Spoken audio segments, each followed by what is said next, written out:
ඉන්ද්‍රන් සහෝදරයා CCMP නාරංගිට පොලිසිය වැඩ කරද්දී ජනතා විමුක්තියේ පක්ෂයේ කවුරු ඔබ මුණ ගිහිලා පක්ෂයත් එක්ක සම්බන්ධකම් හදා ගන්නවා.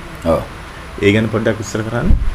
ඒ කියන්නේ දැන් මම පක්ෂයට සම්බන්ධ වෙන්න කලින් පොළොන්නරුවේනේ සම්බන්ධකම් තිබුණේ. ඒතර අපි ඉස්කෝලේ යන කාලෙම අපිට වැඩි අවුරුදු දෙකක් වැඩිමල් සුනිල් දසනායක අපේ අයියලා පන්තියේ හිටියේ. ඉතින් අයියලා පන්තියට පින්දමත් යාළුකම් තිබුණා. දේශපාලන සම්බන්ධකම් තිබුණා. ගෙදරත් ආවා ගියා. ඒතර එයා තමයි ටිකක් ඒ කාලේ ටිකක් වැඩිපුර ශිෂ්‍යාංශේ වකීම් දරුවේ. ඒ හින්දා එයා හරහා තමයි අපි කෙලින්ම අර මේ ශිෂ්‍යෝ දෙන්නේ ඝාතනය කරපු එකට විරුද්ධව තමයි අපේ ඉස්කෝලේ උද්ඝෝෂණේ අපි තමයි මෙහෙව්වේ. ඒතර අපි උසස් පෙළ. එතනින් පස්සේ තමයි කෙලින්ම ඉතින් අපේ පන්ති තහනම් කළා දවස් 14කට අන්තරේ බහැලා කාටවත් එන්න නොදී ළමයි ඉන්නේ නැතුව ඒවත් එක්ක තමයි ඔය පක්ෂ කෙලින්ම සම්බන්ධකම් හැදෙන්නේ. ඉතින් ඇත්තටම මම මේ හමුදා පොලිසියට බැඳෙන්නේ පක්ෂයට කියන්නේ නැතුවනේ. ඒතර අපිට ශිෂ්‍ය කමිටුවක් තිබුණා. නමුත් ඒකට මම කියන්නේ නැහැ. මම දන්නවා කිව්වොත් මේකට ඉඩ ලැබෙන්නේ නැහැ කියලා. ගෙදර තිබිච්ච ප්‍රශ්නය අරව මේ හින්දා මම මේක දැක්කහම මම දැම්මට කිව්වේ නැහැ. උන්ට ඔය ගිහිල්ලා තේරුණාට පස්සේ තමයි කිව්වේ. ඒ වෙලෙත් මුලින් කිව්වා මේ වට යන්න එපා. දැන් ඉස්සරහා ලොකු කාලයක් ඉන්නේ. අර එහෙම මොකද මේ ජූලිනේ. මේ 87 ජූලි. ඒතර ඉන්නේ මේ ඊටම බරපතල කාලයක්. නමුත් මම ඒක නොසලකා මම ජොබ් එකට ආවා. ඒ හින්දා පොඩ්ඩක් අර පොඩි හිතමනාපකම් වගේ ඒ ළඟම නෙමෙයි. වගේත් හැදිලා තියලා නමුත් ඊට පස්සේ නිවාඩු ගියා. නිවාඩු මාස 3මාරක් පළවෙනි කෝස් එක. ඒ නිවාඩුවෙන් පස්සේ ගියාම ඉතින් ඒවා ඉතින් ඉවර වුණා. ඊට පස්සේ ඉතින් කොහොමත් ඇවිල්ලා පුහුණුව කාලෙත් සුනිල් දසනායක මාදුරුවට ආවා ගියා. විසිට දැම්මා. ඒ සම්බන්ධකම එතන ඉඳන් තියාගෙන ගියා. ලියුම් කියුම් වලින් මොන හරි සරල ලෙස ගන්න තිබුණා. එහෙම තිබුණා. ඒතර මාදුරුවේ මාස 3මාරෙන් පස්සේ නැවත මාස 3මාරක් තිබුණා නාරහෙම්පිට පොලිස් CCMP එකේ. ඒකට යුද හමුදා පොලිස් පුහුණුව. ඒකත් එක්ක ඒතර මාස 7ක් ජූලිනේ වැඳුනේ. ඒතර නිකන් 88 මුල වෙනකොට තමයි මම මේ සම්පූර්ණයෙන් පාස් අවුට් වෙන්නේ. එතනින් පස්සේ තමයි ගෙලෙම කොළඹට සම්බන්ධ කරන්න දැන් ඔයාලට කොහොමද කොළඹ නිරැඳෙන්නේ කියලා කොළඹට සම්බන්ධ කරන්න. එතකොට ඒ වෙනකොට මම ෆොටෝ සෙක්ෂන් එකට ගිහිල්ලා. එතකොට සුනිල් දසනායක දන්නවා මේක ටිකක් මේ තියෙන රාජකාරි මොනවද කියලා අහුවාම කිව්වහම එයාට අවබෝධයක් තිබුණා මේ නියම තැනට කොහොම හරි හම්බයක් ලෙස හරි තේරලා තියෙන්නේ කියලා. එහෙනම් මෙයාට හිතුණා කවුරු හරි ටිකක් හොඳ කෙනෙක් සම්බන්ධ කරන්න ඕනේ කියලා. එතන තියෙන ඒ රාජකාරීමේ කතාව කිව්වට පස්සේ ඉතින් එනෝ මට එයා කිව්වේ නෑ කවුද සම්බන්ධ කරන්න කියලා. කොළඹ දිස්ත්‍රික්කේ ටිකක් වකීම් සහෝදරයෙක් එනවා කියලා තමයි කිව්වේ. ඊට පස්සේ මම ඉතින් ඔය CCMP එකේ ඉස්සරහා තියෙනවා කිරිහල. ඒ කිරිහල ළඟ මට ඉන්න කිව්වා මේ පිටියල්ලේ ප්ලාස්ටරයක් අලවගෙන. එතකොට මේ ඉරනම් පත්‍රයක් අතේ තියාගෙන මම තමයි ඒක කතා කරලා තිබුණේ. ඔය විදිහට තමයි රොෂාන්ව රොෂාන් කියලා ඒ වෙලේ දන්නේ මේ ඒතර ආවිල්ලා මේ පාපොහිදි කියලා ඇහුවා පොළොන්නරුවේදී කියලා ඇහුවා හැම කියලා මේ යාළුවෙක් කෙනකන් දින්නේ කියලා අහලා මේ රයිට් මම තමයි යාළුවා අපි හොම්ම පොඩ්ඩක් ඉස්සරහට ඇවිදගෙන යමු කියලා අපි බොරැල්ල පැත්තට පොඩ්ඩක් ඇවිදගෙන ගියා. ඊට පස්සේ බස් එක නැගලා බොරැල්ලටම ආවා. ඇවිල්ලා එතන ඔය සුපර් මාකට් එකේ තිබුණා ඔරලෝසුව හදන තැන. එතන තමයි අපි නිකන් පොඩ්ඩක් පළවෙනි කතා බහ කරගත්තේ. ඊට පස්සේ ඒ වෙලේ පොඩි වෙලාවක් කතා කරලා නැවත හෙට එන්න ටිකක් කලින් කියලා ඊට පස්සේ අපි ගියා ඔය මේ කොස්ගස් සන්දියේ තිබිච්ච ගෙදරකට. එතන තමයි අපේ ඉතින් ටිකක් වැඩිපුරම කාලයක් මේ මම ඔෆ් වෙලා යනවා කොස්ගස් සන්දියට රොෂාන් එනවා. උතන තමයි ටිකක් අපි වැඩිපුර කාලය ගත කරපු තැන. පස්සේ ඉතින් ඔහොම තමයි රොෂාන්ගේ මේ සම්බන්ධය හැදුනේ ඔහොම. රොෂාන් දුෂ්මන්ත හරි දුෂාන්ත හරි කියලා දුෂාන්ත කියන නමක් මුලින්ම රොෂාන් ඒ කියන්නේ මුලින්ම දුෂාන්තත් නෙමෙයි දුෂාන් කියලා තමයි අඳින් කාලේ හැඳින්න්නේ. ඊට පස්සේ කාලෙක ඔය සම්බන්ධකම ගිලිහිලා අපහු මේ අර හමුදා පොලිස් කතාවත් එක්ක පොඩ්ඩක් මේ පොඩි දුරස්කමක් හැදුනානේ. ඒකේ පස්සේ යාව මට අපව හම්බෙන්නේ අයියා හිටියානේ යපුරේ. ඒතර මම ඒ අතරේ ඉඩ ලැබෙන පරිදි මම ජපුරටත් යනවා. එක වෙලාවක ඔය කොල්ලෝ වගේ උස්සලා ආමිකෙන් මම්ම මැදිහත් වෙලා මේ අපේ අයියත් හිටියා ඒ උස්සපු කොල්ල ගොඩේ. ඒ තමයි මේ ජෝඩු ගම්පලට අර උඩු ගම්පලගේ මල්ලි. මේ අපේ CCMP යුනිට් එකේනේ. මිනිහට කියලා මේ එළියේ ඉන්නකොට කොල්ල වගේ අරන් ගිහලා අපේ අයියත් එතන ඉන්නවා. එහෙම කිව්වහම මේ මිනිහා කතා කරලා ඔක්කොම ඒතකොට එක දෙන්නේ නිදාස් කරන්න බෑනේ. ඔක්කොම නිදාස් කෙරුවා. ඒ වගේ සිද්ධි කීපයක් එක්ක එතන මාව හැමෝම දන්නවා. ආර්කේගේ මල්ලි කියන්නේ දන්නවා.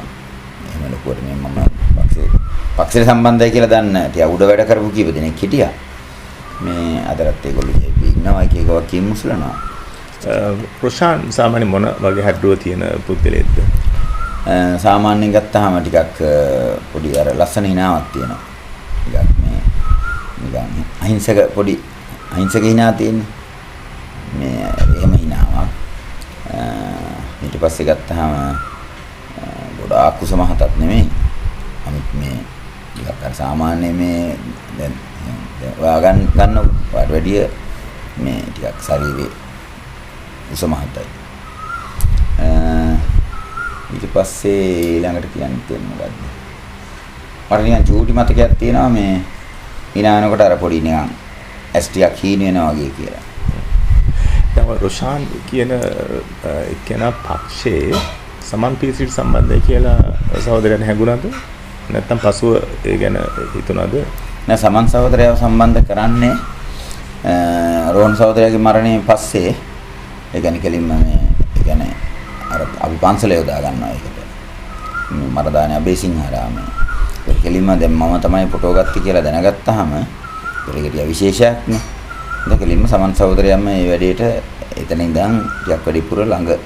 මොකද ඒ වෙලාව වෙනකොට සමන් සහෝදරයා මේ තනියෙන් වැඩ කරන්න තීන්දුවක හිටියේ. මොකද මේ ෂුවර් නෑ. ඒ කියන්නේ එයාට සැකයකුත් තිබුණා මේ පාවා දීමක් මේක ඇතුලේ වෙන්න ඕනේ කියලා. ඒ හින්දා මගනුත් ඇහුවා. ඒ වෙලාව වෙනකොට මම දන්නේ නැහැ අතට මේ අහන වෙලාව වෙනකොට මට කියන්න තරම් අවබෝධයක් තිබුණේ නැහැ පාවා දීමක් කියලා. මම කිව්වේ ටිකක් ආනන්දට එහෙම ටිකක් පස්සේ වද දුන්නා කියලා ආරංචි වුණා. ටිකක් යා අර සිහි විකල්ලෙන් වගේ දොඩවපු තත්ත්වයක් හොයලා බලනකොට ආරංචි වුණා. ඊට පස්සේ උණ හැදිලා තිබුණා. උණ විකාරෙන් දොඩවලා තිබුණා. මම සමන් සහෝදරයට කිව්වේ සමහර විට උන් ටිකක් උපරිම ඉන්ට් වැඩ හරියට කරලා මේ ඒ වෙලාවේ මෙයාගෙන් මොන හරි ගන්න ඇති කියලා තමයි කිව්වේ. මට වුණත් ඒ වෙලාවේ මේක පාවා දීමක් කියලා කියන සාධක මට තිබුණේ නැහැ. එතන මම මේ සමන් සහෝදරයට කිව්වා ඇත්තටම මේ පාවා දීමකට වැඩිය මේක ඉතින් උපරිම වද දීලා කරපු එකක් කියලා. ඒ වෙලාව වෙනකොට ඒ වෙලාව. සහෝදරයා දැන් රොෂාන් සහෝදරයා දිවුල පිටියේ කීර්ති කියලා ඔබ මේ ජනමාධ්‍යවල හඳුන්වලා තියෙනවා. කීර්ති ගුණතිල්ල කියලා. ඒ සම්බන්ධව දිවුල පිටියේ සම්බන්ධයේ කීර්ති ගුණතිල්ල කියන එක ඔබ දැනගත්තේ කෙසේද? ඔය ඒක ඇවිල්ලා පස්සේ කාලෙක. ඒ කියන්නේ දැන් මුලින් ඇත්තටම යාගෙනම කීර්ති ගුණතිලක කියලා මම අහුවෙනකන්වත් මම දන්නේ නැහැ. මේ දැන් මම අත්තරමඩපත් වෙනකන් මේ රොෂාන් කියන්නේ කීර්ති ගුණතිලක කියලා දන්නේ නැහැ. දැන් මුතාලිස්ලාට ලොකු වමනාවක් තිබුණා. ඇත්තටම මාත් එක්ක සම්බන්ධකම් තිබුණේ කවුරුත් එක්කද කියලා දැනගන්න. එතකොට ඒ වෙලේ දැන් මම රොෂාන් මේ දුෂාන් කියන නමවත් මේ රොෂාන් කියන නමවත් මුලින් පාවිච්චි කරුවේ නැහැ. මට හිතුණා දැන් ඒ නම මේගොල්ලෝ දැනගෙන හිටියොත් එහෙම කියලා. එහෙනම් මම මුලින් කිව්වා දුෂ්මන්ත කියලා. ඒකත් එක තමයි ඔය මේ ඔය නම් ගොඩක් ඔය පැටලිල්ල උනේ.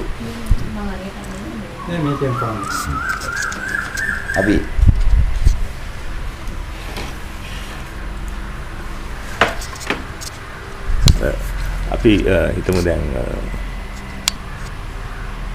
රොෂාන් කීර්ති ගුණතිලක කියන නමින් පසුව ඔබ දැනගත්තේ අපි ඒ කතාව ඉවර කරමු. රොෂාන් කීර්ති ගුණතිලක කියන නම ඔබට දැනුනේ මේ කියන්නේ දිවුල පිටිය කියන එක කොයි අවස්ථාවේදී මොන වෙන්න පුළුවන්? වැඩිපුර මේ මොකද්ද මෙයාගේ කීර්ති ගුණතිලක තමයි මෙයා කියලා ධර්මන් තමයි වැඩිපුර මට මේ හැඩරුව අහලා විස්තර අහලා කොළඹ වැඩ කරපු කලාප අහලා ධර්මන් තමයි මුලින්ම කිව්වේ මේ මට හිතෙන්නේ නම් මේ අහවලා කියලා. එතකොට දැන් මම ඒ නමින් දැනගෙන හිටියේ නෑ ඇත්තටම. කීර්ති ගුණතිලක කියලා නමක් මම දැනගෙන හිටියේ නෑ. ඒතකොට මම එයාගෙන් ඇහුවා මේ කොයි D1ද මොකේද වැඩ කරපු කතාව. ඒතර යා ඒ වෙනකොට හොයාගත්තු තොරතුරු ටිකක් මට කිව්වා. ඒ කියනකොට මට එනවා දැන් අපි එක එක වැඩ කරපු තැන් තියෙනවානේ. දැන් ඒවා දැන් මේ සාකච්ඡාවට අදාළ නැති වුණාට ටිකක් විශේෂිත මෙහෙයුම්. ඒතර මේ මෙහෙයුම් එක්ක මේ හැම එකක්ම සම්බන්ධයි. මොකද දැන් ඒ දවස්වල පුළුවන් තරම් අපි ආයුධ ගත්තේ මේ ඇතුලෙන් තොරතුරුත් එක්කනේ. ඉතින් අපි ඒ જાති ගොඩාක් දේවල් කතා බහ කරලා තියෙනවා. සැලසුම් හදලා තියෙනවා. ඒතර ධර්මන්ට ලැබිච්ච සමහර තොරතුරුත් එක්ක මේවා කියනකොට මට හිතුණා මේ ප්‍රශාන් වෙන කවුරුත් නෙමෙයි මෙයා මේ කියන කෙනාම තමයි කියලා. හොඳයි. ඊට සහෝදර දැන් ප්‍රශාන් ගුණතිලක ප්‍රශාන් සහෝදරයා ඔබත් එක 88 අප්‍රේල් වගේ ඉඳලා 89 අවසන් දක්වාම එක දිගටම සම්බන්ධ තියන් යනවා. ඔව් ඒ කියන්නේ රෝහණ සහෝදරයාගේ ඝාතනය වෙනතුරුම තියන් යනවා. එතකොට දැන් ඒ සහෝදරයා ඔබට කියන්නේ අධ්‍යාපන කඳවුරු පන්ති වගේ දැනුම දෙන්න එහෙම යම්කිසි උත්සාහයක් කරාද ඊට අමතරව? නෑ ඒක අමාරුයිනේ දැන්. ඒකට හේතුව මම ෆොටෝ සෙක්ෂන් නිසාම අපිට නිවාඩු නැති තරම්. වෙන එතන තිබිච්ච කාර්යබහුලකම හින්දා ගනිවාඩුත් ඉඳලා හිටලා දවස් 3ක් විතර ගන්නවා යනවා ආයෙනවා. ඒ හින්දා දැන් කඳවුරු වගේ ඒවට කිසිම ඉඩක් තිබ්බේ නැහැ. ඊට අමතරව දැන් ප්‍රකාශන ජයිපේ රතු බලය රණබිම ආදි වශයෙන් ප්‍රකාශන ඔබට ලැබලා දුන්නද?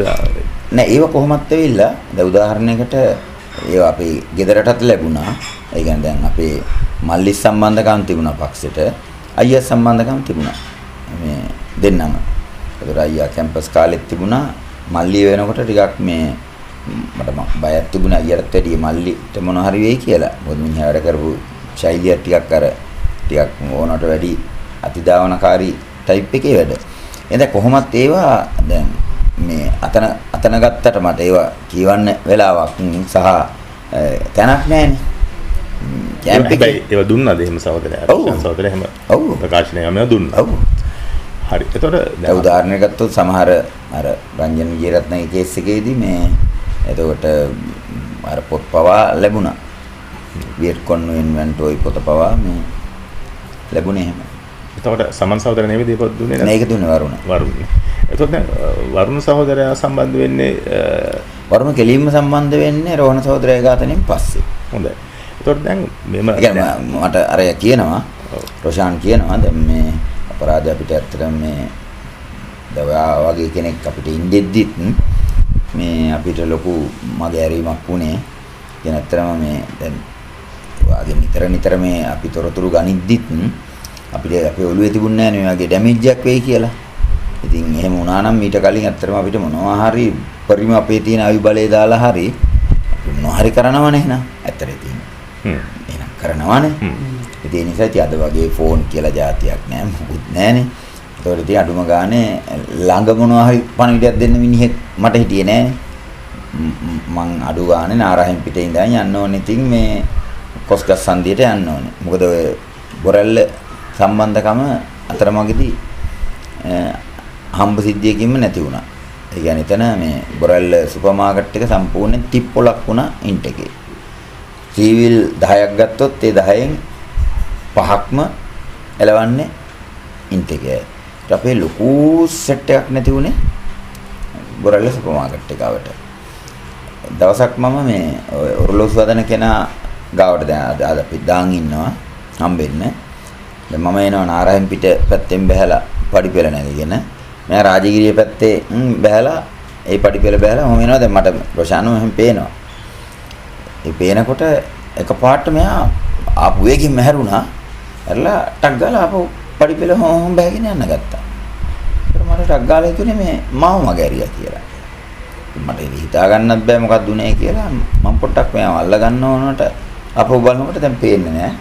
පස්සේ මම දැක්කටක් ගාලා බැලලා ස්ලෝ කරපු බස් එක දුවලා ගිහිල්ලා ඉස්සරහ දොරෙන් එල්ලෙනවා. නාරයන් යන බස් එක.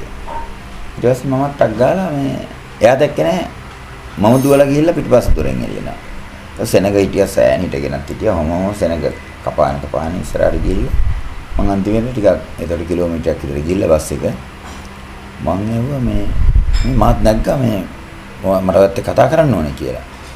ඊට පස්සේ එහෙම බැස්ස අපි දෙන්නම.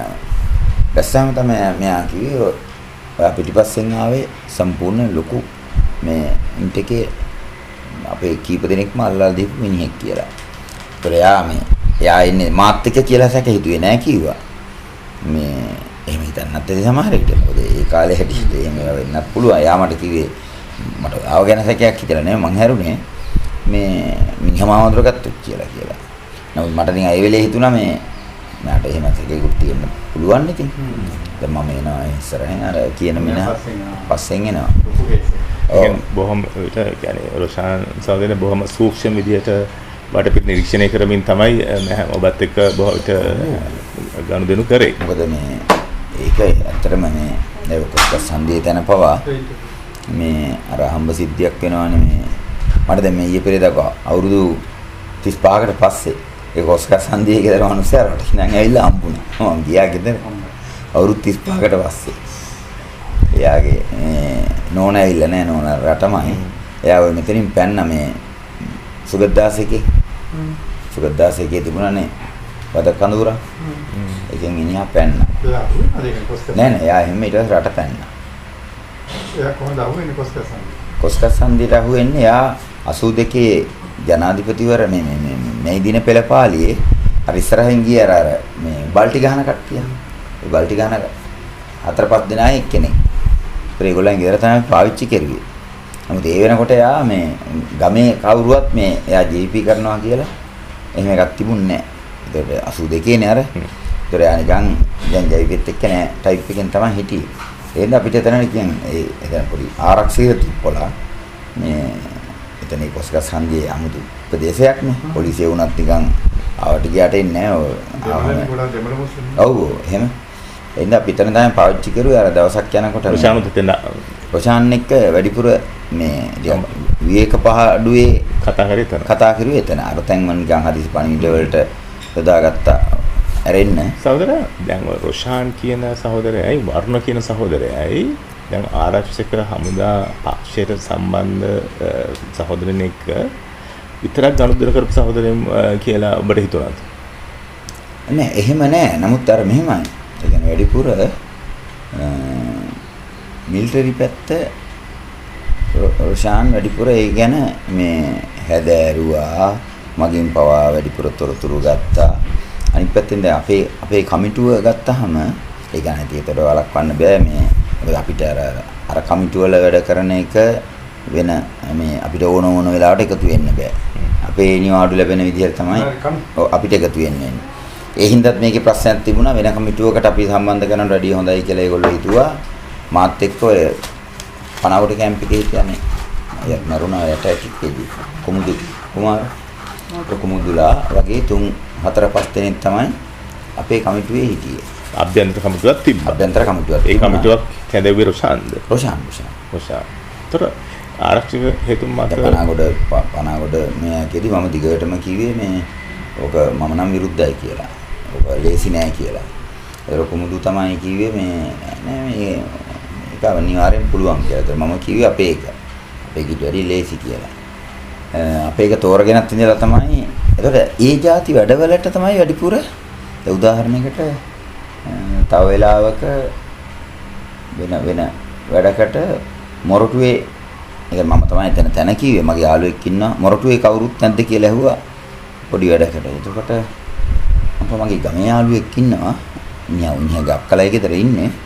අපිට ඕන එතන මේ මිනිහා ගමේ ජීපී කෙරුවා. අපිට ඕන යා කාමරේ මොනවා හරි කරගන්න පුළුවන් කියලා. ඊට අපි නිකන් ඒ කාමරේ රෑ පොඩි වැඩක් කෙරුවා. පස්සේ තමයි අපි දැනගත්තේ මේ ඒ අල්ලපු ගෙදර ඉඳලා තියෙන SP කෙනෙක්. අපේ එකත් අන්තිමට තමයි ඕක කිව්වේ. ඒ වගේ හුඟක් වැඩ මිලිටරි වැඩම තමයි. ඒතකොට සහෝදරයා දැන් රොෂාන් සහෝදරයාත් එක්ක ගනුදෙනු කරන කාලේ ජයිපී ආරක්ෂක හමුදා සම්බන්ධව යම්සි තීරණයක් අරගෙන ඔබට ඒක සංනිවේදනය වුණේ කෙසේද? ඒ කියන්නේ රොෂාන් හරහාවද නැත්නම් පස්සේ යම් මේ පිටින් ආවද මොකක්ද මේ පළවෙනිම දේ අපි සංනිවේදනය කරමු අපි අර කියපු කමිටුව. ඔව්. ඉතින් ගාමිණීගේ අයමන හිටියේ. ඒතර 3 දෙනෙක් කමිටුවක් තමයි 4 දෙනෙක් හිටියා. එක වෙලාවක එක්කෙනෙක් ට්‍රාන්ස්ෆර් ගිහිල්ලා එයා පොඩ්ඩක් කාලයක් නැතුව ගියා. එතකොට කුමුදු මැරෙනකන් ඔබ කියන විදිහට අපි CCP කඳුරුතුර කමිටුවක් පවා පිටවන තරම් අපිට හමුදාගේ සහායට රස් හිටියා. නෑ දැන් ඒකට තව එකතු කරගමු කියලා රොෂාන් දිගට කිව්වා. අපේ ඔය දැන් මම ටික වෙනකොට කැම්ප් එක ඇතුලේ කීප දෙනෙක් එක්ක ලින්ක් එකක් හදාගත්තා. පොඩ. නමුත් ඒගොල්ලෝ හැම වෙලේම බයයි. ඉතින් රොෂාන් එක වෙලාවක් කිව්වා අපි උන්වත් මෙතෙන්ට ගමු කියලා. මම දිගටම කිව්වා මේ ඒගොල්ලෝ තාම මේ පොඩි එකකට වුණත් ගැස් වෙනවා. එඳ ඕනේ නෑ කියලා. එතකොට ඒ කියන්නේ දැන් ඒ වගේ වැඩවලදී වැඩිපුර මෙයා තමයි ටිකක් මේක බිලේ. නෑ එහෙමනම් ප්‍රශ්නයක් නෑ මට රෑ කීයට ගියත් එහෙමද ප්‍රශ්න. ඔය අපි වැඩ ඉවර වෙලත් හැමදාම නගින්නේ. ඔව් මම දන්නවා. හරය වෙලා. තරක් තරමට වයිට්මන්ට් යනවා. ඉන්ද්‍රන් සහෝදරයා දැන් මේ රොෂාන් සහෝදරයා දැන් ඔය හමුදා තීරණ සම්බන්ධව ගත තීරණය ඔබට දැනුම් දුන්නාද? ඒ කියන්නේ මොකක්ද මේ පක්ෂය ගත්ත ඒ වෙනකොට ඒක තමයි මම කියන්නේ ගියේ දැන් කමිටුවේදී ඔක මේ අපිට දැනුම් දුන්නා මුලින්ම.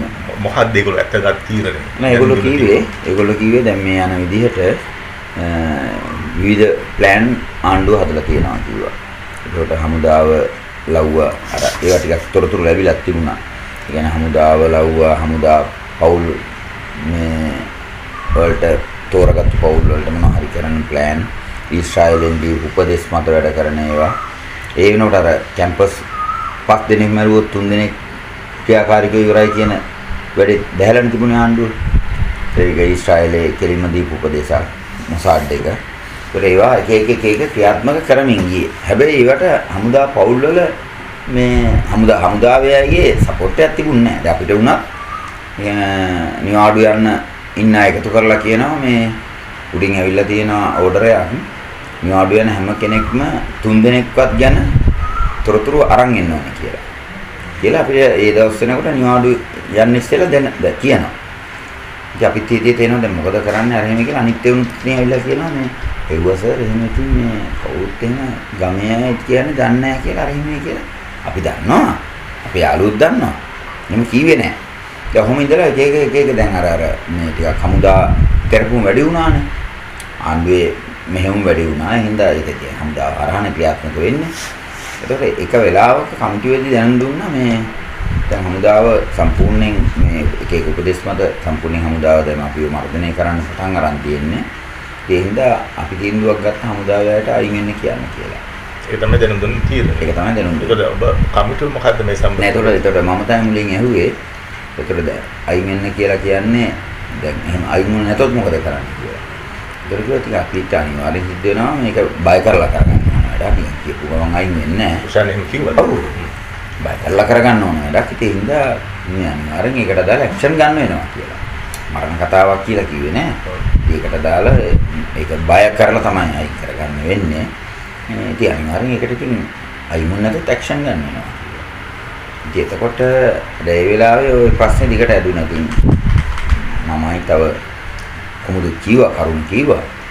මම කියද්දී දැන් කුමුදුත් මම කියන්නේ අනුමත කරනවා. උදාහරණයක් මම කිව්වා ඉතින් අර කතාව අපි නිවාඩු යනකොට අපිට ඕඩර් එකක් දීලා යවන්නේ.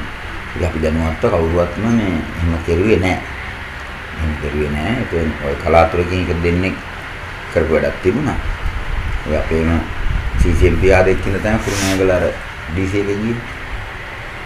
DC එක රැස්සෙච්චලා කර RDF විදියට මාළු වෙලෙන්ද විදියට ගිහිල්ලා දෙන්න කියනවා.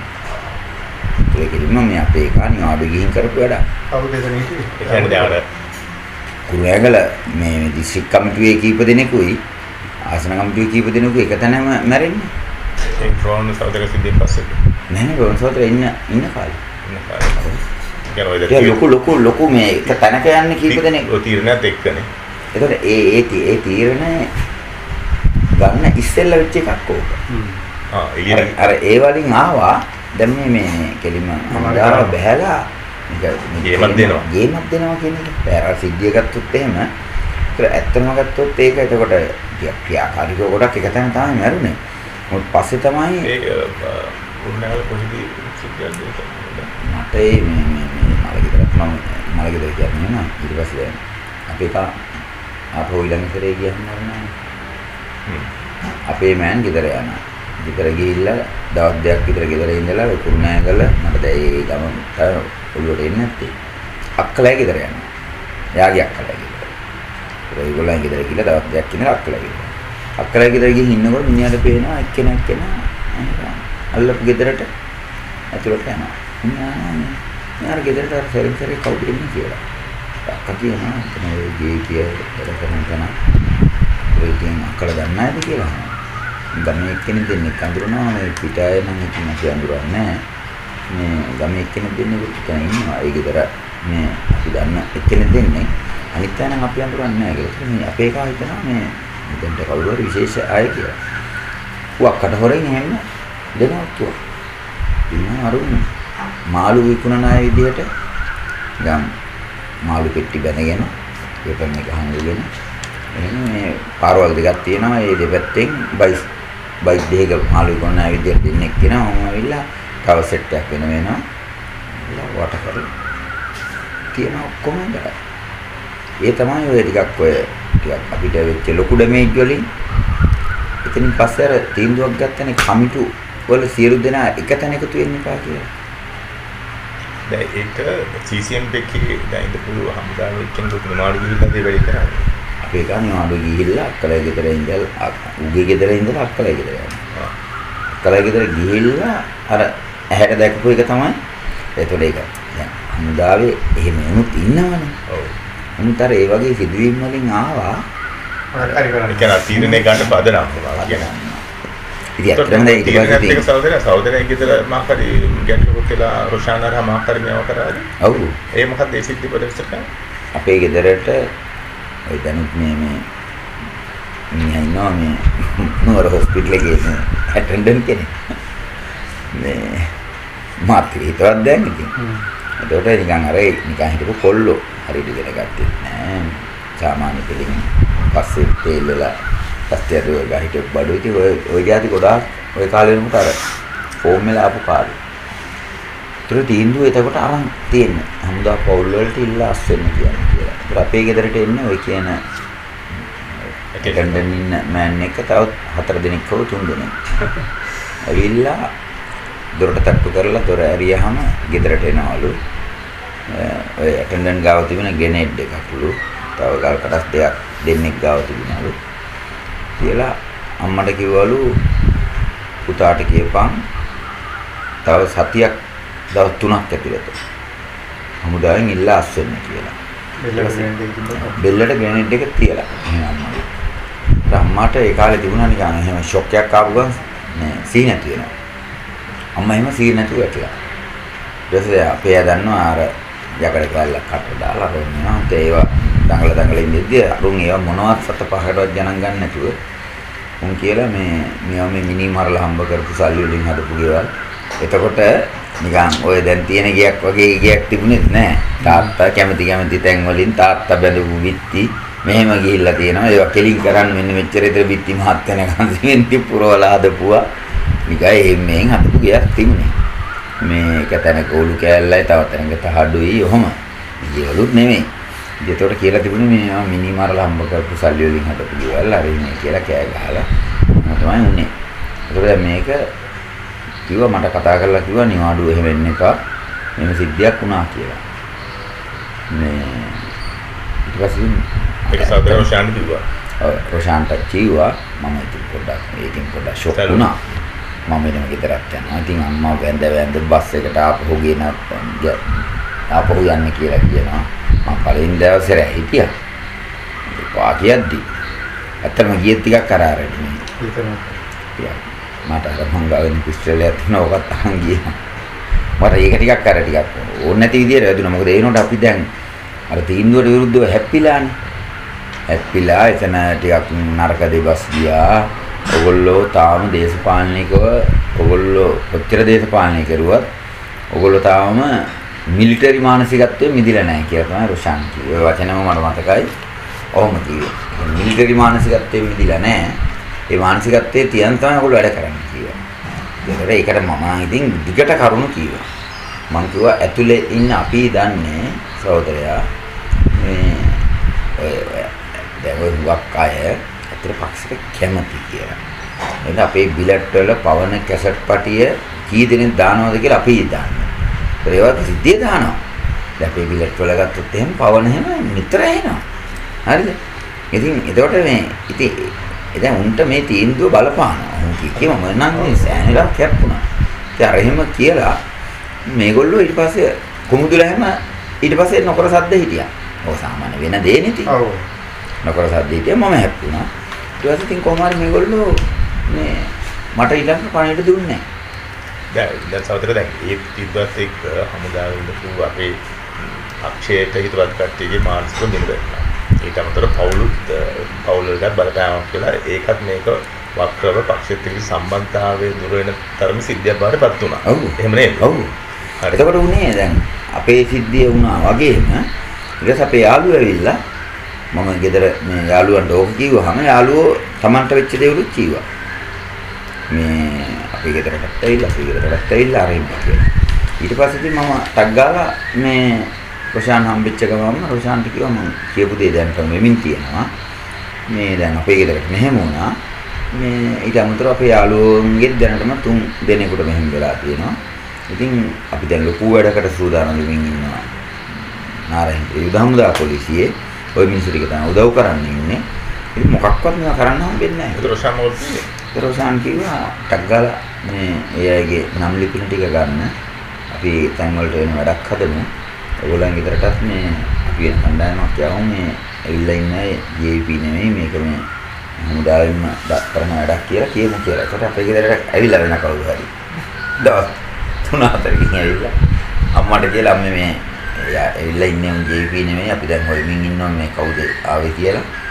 මේ ඒක මේ අපිට විරුද්ධව යන වෙන එකක් අර මේ කියලා බොහොම හොඳට බය වෙන්න එපා කියලා. ඒතර අත්යන් වලටත් ඒ විදිහටම ගිහින් තිබුණා. දැන් රොෂාන් සහෝදරයා දැන් රෝල් සහෝදරයන් සිද්ධියට කලින් ඔබ සාමාන්‍යයෙන් කියන්නේ ජයිපේ මධ්‍යම කියන්නේ දේශපාලන මණ්ඩල සමාජික වෙන කියන්නේ අධිකාරී විශේෂ නම සඳහන් DM ආනන්දගේ ඡායාරූපත් රොෂාන් සහෝදරයා ලබා දෙනවා. එන්නේ රොෂාන් සහෝදරයා ඒක ඒ සම්බන්ධ මොකද කී අඳුරගත්තද ෆොටෝ එක අධිකාරී වශයෙන්? ඔව්. කෙරෙම ඉතින් මේ විස්තරත් ඇහුවා. දැන් මේ අධිකාරී මේ DM ආනන්ද වශයෙන් උත් ඔබට පැවසුවා. මොකද ඉතින් අර මාව අරන් යන්නේ මේ නමුත් ඔබ දන්නේ නැහැ මේ DM ආනන්ද? නෑ මම දන්නේ නැහැ. ඔබ දන්නේ නැහැ. මම එතෙන්ට යනකොනුත් මේ මට කවදාකවත් නෑ මගේ ෆොටෝ එක දැන් රොෂාන් කියනකන් දන්නේ නෑ දන්නේ. නමුත් මම දන්නවා මේ ප්‍රධාන පිළේ කෙනෙක් කියලා. මොකද ලකියාලගම අපේ කැම්ප් එකට ඇවිල්ලා අපේ CEO ට කියලා එයාගේ කාර් එකේ මාව අරන් යන්නේ. ඔව්. ඒගොල්ලෝ දන්නවා මේ DM ආනන්ද. ඒක දන්නවා විතරක් නෙමෙයි මට යන ගමනුත් කිව්වා මේ දල කාර් එක අහුවෙලා ඉන්නේ. දැන් එක අල්ලවුවොත් අපිට මේක ළඟදීම ඉවර කරන්න පුළුවන් කීකේ කයි එක ගහ කියේ. ඔබට මම දන්නවා මේ කවුරු හරි ඉහළ පෙළේ කෙනෙක් කියලා. නැතුව මාව කවදාවත් නැතුව මේ කැම්ප් එකට ඇවිල්ලා ඔක්කයි කාර්යයේ ඉන්නේ. මිනිහයි කාර් එකේ මාව අරන් යන්නේ. මේ මම පස්සේ ගන්න පොඩි කතාවක් ඉන්නේ. සහෝදරයා ඔබට ඒ සිද්ධ ස්මරණය කරොත් කොහොමද සහෝදරයන්ගේ සිද්ධියට කොච්චර කාලයකට කලින් මේ DM ආනන්දගේ ඡායාරූප ගත්තා කියන එක මතක් කරගත්ත හැකිද? නෑ මට තියෙන්නෙම දවස් 5කට විතර කලින් කියලා. හොඳයි. ඒ කියන්නේ 5ක් වෙන්නත් පුළුවන් එක 6ක් වෙන්නත් පුළුවන්. දැන් මට සහෝදරයා එහෙම සහෝදරයා මාර්තු 90 14 හෝ 15 අතම්පත් වෙනවා. මමද? මම ඔව්. අනේ මාර්තු 14 ඒ සිද්ධියට මුල අපි හොයන් යද්දී සමන් පිසිරි සහෝදරයාට ඔබ විසින් දුන්න ලේඛිවිල වල අත්අඩංගු සසඳා තහවුරු කර ගැනීමෙන් අනතුරු බව නේද පැහැදිලි වෙන්නේ. ඔව් අත්අඩංගුයි දැන් මැප් එක මම හදුවානේ ෆොටෝ වලින්. කියන්නේ ඔය සමහර ඇටැක් වලදී දැන් නිකන් කොච්චර මෙහෙම මේ හතරස් කොටුවකින් මේ අහවල් ගොඩනැගිල්ල කියලා කිව්වට ඒක අධ්‍යයපත් වුණාම වාත බුත් නැතුව ඒ දිව ඒ හොමත් දෙකින් ගොඩාක් තියෙනවා. මම හිතුවා මේක හොඳටම දැන් කරන්නනේ හදන්නේ. ඒ වෙනකොට අපිට තිබිච්ච ආයුධ නැතුව ඉතියේ ආයුධ හොඳටම හිඟ වෙලා තිබුණේ. ඒ නිසා දැන් මේක කොහොමද හොඳටම කරන්න ඕනේ. මම හිතුවා අර අද්දකින් එක්ක ෆොටෝ වලිනුත් වෙනම මැප් එකක් හදන්න. එකක් ඇඳ නිකන් සාමාන්‍ය ලෙස එහෙම. දැන් උදාහරණයකට මේ ආමරිය නම් ආමරියෙන් ෆොටෝ එකක් ගොඩනැගිල්ලෙන් ෆොටෝ එකක් වෙනවා. ඒක ෆොටෝ වලින් හදපු එක. ඒක දැන් රොෂාන් සහෝදරයා හරි පක්ෂයේ ඒකට උපදෙස් දුන්නේ නැද්ද? ඔබගේ අත්අඩංගුකෝ මේවා ඔබගේ අනන්‍යතාවය තහවුරු නොවන ආකාරය සකස් වූ බව. එහෙම එකක් නැහැ. උදේ සහෝදරයා දැන් මම නැවත ප්‍රශ්නයක් අහුවොත් ඔබ අත්අඩංගුකත් වීමේ සිද්ධිය මුල මේ ආකාරයට සමන්විතී සහෝදරයා දුන්න ඊයේ කියලා මුල් වෙනවනේ. ඔව්. එතන යම්සි විදිහට අනාරක්ෂිත බවක් අපරිසහාරී බවක් තිබ්බ නිසා නේද ඔබ අත්අඩංගුකත් උනේ. ඔව් ඉතින් දැන් සමහර ඒවා ගත්තොත් දැන් අපිට පස්සේ හැරිලා බලද්දී කියන්න පුළුවන් දැන් මේවයි මෙහෙම චෙක් වුණේ නැත්තේ කියලා. දැන් උදාහරණයකට එතකොට මටත් ඒ චෝදනාව වෙනවනේ. දැන් මම උදාහරණයකට කිව්වොත් කලර් ෆොටෝ අපේ ලැබ් එකක් තිබුණේ නැහැ. අපි කලර් ෆොටෝ සුද්ධ කෙරුවේ මරදානේ ෆොටෝ සෙන්ටර් කියන තැනින්. ඒතර එක වෙලාවක මම දීපු ෆොටෝ වල දැන් මම ගිහලා ඕඩර් එකක් දුන්නාම මේ කලර් ෆොටෝ වලට මරදාන ෆොටෝ සෙන්ටර් වලට මගේ නමින්නේ ඕඩර් යන්නේ. ඒතර අර කවරේ මගේ නම ලියලා තමයි ඕඩරේ තියන්නේ. ඒතර මම ඒ කවර එක ෆොටෝ දාලා තමයි දීලා තියෙන්නේ. ඒතර එහෙනම් ආපහු අනිත් සමන් සහෝදරය ඇතුළු ආයෙ පැත්තකින් තියන්නකෝ. දැන් මට එනවානේ දැන් මගේ නම තියෙන කවර එක දාලා මම ෆොටෝ දෙනවා. ඒතර දැන් ඒක පස්සේ හිතනකොට හරි තමයි. ඒ කියන්නේ ඒ වගේ භයානක මාත්‍යරදීමක් නේ. භයානකත් වැරදීමක්. ඉතින් ඒතකොට ඒකෙන් වෙච්ච දේ තමයි මේගොල්ලෝ ෆොටෝ සෙන්ටර් එකට ආවා CID එකෙන්. ඒ ඇවිල්ලා ෆොටෝ සෙන්ටර් එකෙන් නිකන් යාළුවෙක් විදියට මේ ඉන්ද්‍රානන්ද මේ පැත්තට අද එනවද කියලා ඇහුවා. ඇහුවාම මිනිහා කියලා මේවා කවුද කියලා. අපේ ගමේ මේ ඉන්ද්‍රානන්ද මම මේ වැඩකට ආපු ගමන් මේ මෙයා මෙතනත් එනවා කියපුවා මේ බෝඩ් එක දැක්කහම දැන් වැඩ හරින වෙලාවනේ කියලා. ෆොටෝ සෙන්ටර් එකේ මාත් හිතුවත් ඉතින් මිනිහා දන්නේ මම වැඩ කරන කතාවක්. මේ ෆොටෝ සෙන්ටරේ මෑන් මිනිහා කිව්වා කියලා තියෙනවා රැයට මේ තව විනාඩි 10ක් 15ක් ඉන්න අනිවාර්යෙන් අද ඕඩර් එකක් තියෙනවා අරන් යන්න ඕක ගන්න එනවා මං කියලා. මිනිහා ඔරලෝසුව බලලා බෑ දැන් බස් එකක් තියෙනවා පොළොන්නරු යන්න ඒක යන්න ඕනේ. මේ ආවම කියන්නකෝ මේ ගමේ යාළුවෙක් ආව මගේ හැරිරෝ කියපු ගමන් ඌ දන්නවා අර මේ කියලා මූ ගියා. මිනිහා ගිල විනාඩි 3ක් හෝ 4ක් යනකොට මම ආවා. ඒතර අර ටක් ගාලා අයියෝ තව විනාඩි කිහිපකින් ආවනම් කියලා ටක් ගාලා ඔහොම කියලා ඊට පස්සේ ඉතින් මේ මම හවා දැන් ඉතින් කලින් ආවනම් කියලා ඉතින් ඊට දැන් මට ටක් ගාලා ආවා මේ කිසිම යාළුවෙක් දන්නේ නැහැ මේ කොහෙවත් නැති මරදාන ෆොටෝ සෙන්ටර් එකක්. මම කාටවත් ඔබ කියන්නේ හේතුවකුත් නැහැ. ගමේ උන්ට හේතුවක් නැහැ නේ එහෙම එකක් කියන්නේ. ඒතර මට ටක් ගාලා කරන්ට් එක දුන්නා කියලා ආවා එක.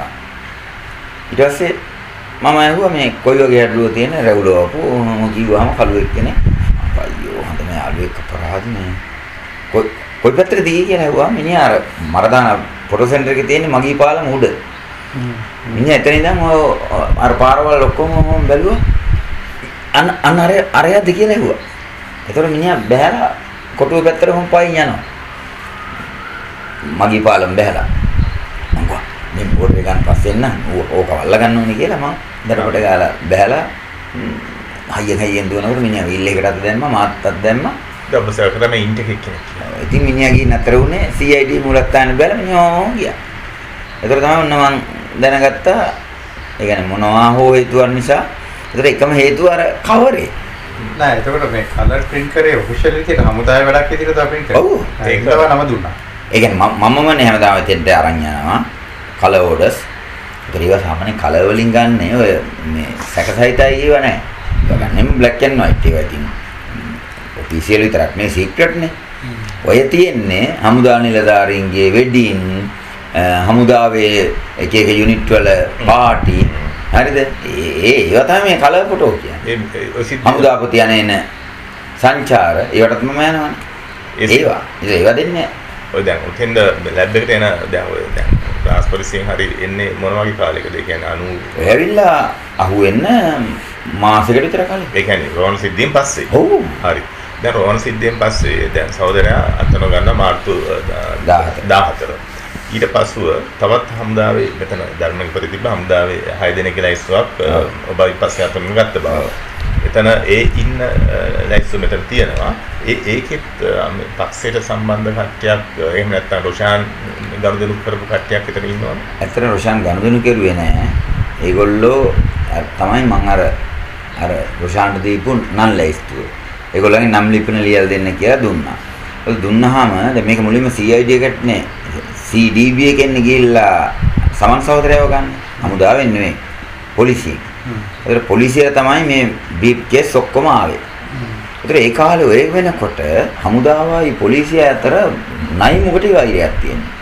අමාලාට රංජන විජේරත්නට මුන් කියනවා ඔය බොරු සර් ලොක්ෙක් කියන්නේ බොරුවට අපි හොයලා බැලුවා ඒ මට්ටමට ගිහපු නයි මොකට වෛරයක්. ඒතර දැන් අරුන්ටනේ අහුනේ හොන්ත බ්‍රීප් කේස් එක. ඒක මේගොල්ලන්ට දෙන්නේ නැහැ. නමුත් දැන් අපේ CEO කැන්දවලා කියලා තියෙනවා මිස්ටර් රසනායක මේ බලන්න මේ මැප් එක කාගේද කියලා. ඉතින් බලපු ගමන් CEO කෝට් මාෂල් වල සාක්ෂි දෙනකොට තමයි පස්සේ දැනගන්නේ. මේ CEO සාක්ෂි දෙමින් කියනවා මේ මාව කැන්දෙව්වා කැන්දවලා ඉතින් මැප් එක දුන්නා බලනකොට මට තේරුණා මේක මේ හමුදා පොලිසියේ මැප් එක. මේක මේ ෆොටෝ වලින් ඒ කාලේ 110 වගේ චූටි කැමරා තිබුණා අනිත් ඒවා ගාව. දැන් මේ හොඳ ෆොටෝ කැමරා වලින් ගහපුවානේ. ඒ අනුව මට තේරුණා මේක මේ ඉදමුදා පොලිසියේ ඡායාරූපාංශයෙන් මිසක් වෙන කාටවත් කරන්න පුළුවන් වැඩක් නෙමෙයි කියලා.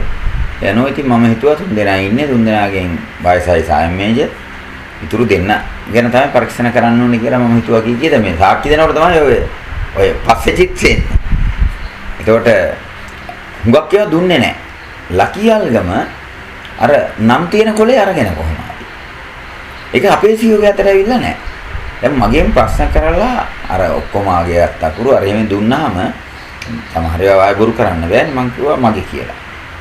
එතකොට අපරාධි ගුටි කෑවේ අර එහෙම කියලා ගුටි කෑවා කියලා නෑ එලෙකයි ගැහුවේ. CCMP කින් එකට එන්න තැන් වල ගහන්න බෑනේ. ගෙවෙඩින් වලට යනවා පවුලේ වලට යනවා. අර එහෙම ඉතින් එහෙම ගහන්නත් බෑනේ. එතකොට අර ෆයිල් එක දමලා ගැහුවා මූණට. බලපන් ඕවා මොනවද කියලා. ඒතර ඉතින් මේකේ තියෙනවා මං දීපු ඔක්කොම බඩු ටික. එතකොට මගේ අත්තකුරු අර ටෙස්ට් අර හමුදා පුහුණුවක් ආපහු පොඩි තිබුණානේ ප්‍රශ්න පත්‍ර දීලා අර මේවත් තියෙනවා මේක. ඉතින් ආයබරු කරන්න බෑනේ. ඒතර අපි කතාවක් හදන් හිටියා. ඉතින් ටැග් ගාලා UPL එකට දැස්සා.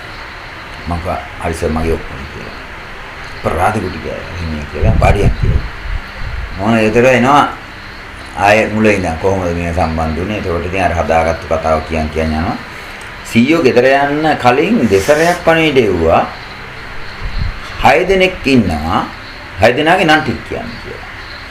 ලකියල්ගම CEO කිව්වලු 6 දෙනෙක් ඉන්නවා ඔකෙන් කොහොමද ඒක ගන්න කියලා. ඒ ලකියල්ගම වෙන යුනිට් එකගෙන. ඒතකොට CEO වැඩි උසස්. CEO ට බෑ ඉන්න ලකියල්ගමගෙන් උන්ට වැඩි අහන්න බෑ. අර වෙන ලෙවල් එකකනේ. ඒ ලකියල්ගම කියලා 6 දෙනෙක් ඉන්නවා. ඔකෙන් කොහොමද ගන්න? ඒ ලකියල්ගම ගාව කොලේ තියෙනවා. හැබැයි CEO හිතන්නේ 6 දෙනෙක් ඉන්නවා කියලා ලකියල්ගම කොහෙන් හරි දැනගෙන ඒත් නම් දන්නේ නැහැ කියලා.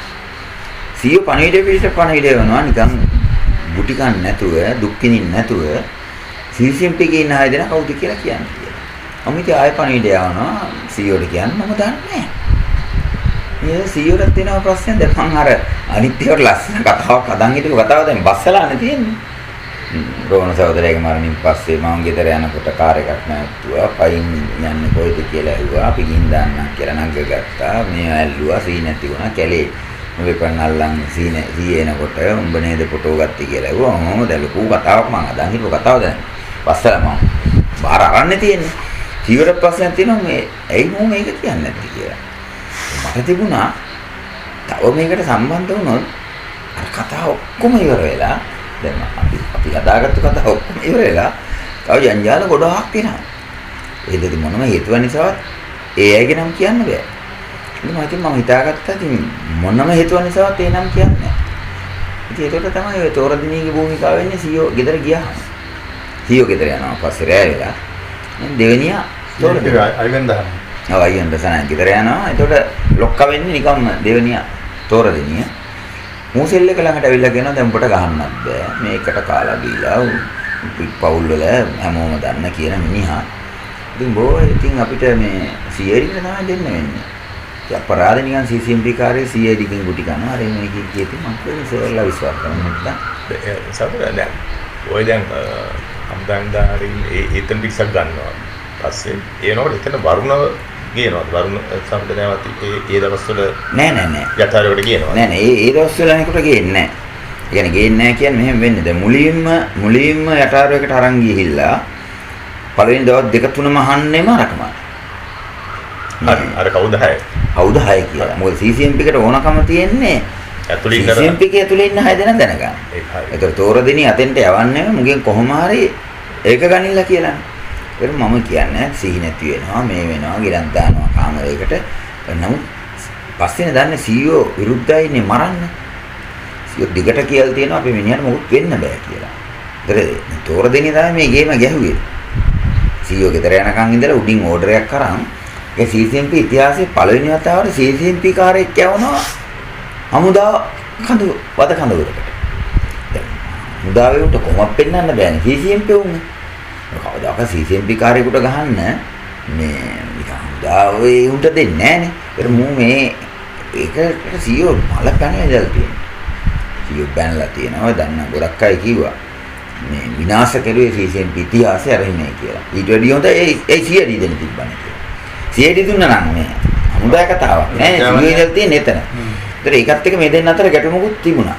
ඔය CEO කෙලින් කියලා තියෙනවා අපේ මිනිහට මොකුත් වෙන්න බෑ කියලා. ඒකට තව හේතුත් තිබුණා.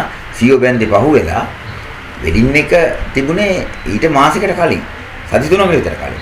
නෝනාක් සිද්ධි. ඔව් මම ඉතින් නෝනාව යාළු කරගෙන බොරුවට වෙඩින් එකට කලින් දවස්වල ගිහිල්ලා යාට උපදෙස් දෙන්න කියලා අවසර අරන් ගිහිල්ලා මේ මම නැවතත් අර සිද්ධිය කෙටියෙන් આવොත් වරුණෝ නෙමෙයි. එතකොට යටාරෝයකේදී තුන්වෙනි දවසෙන් පස්සේ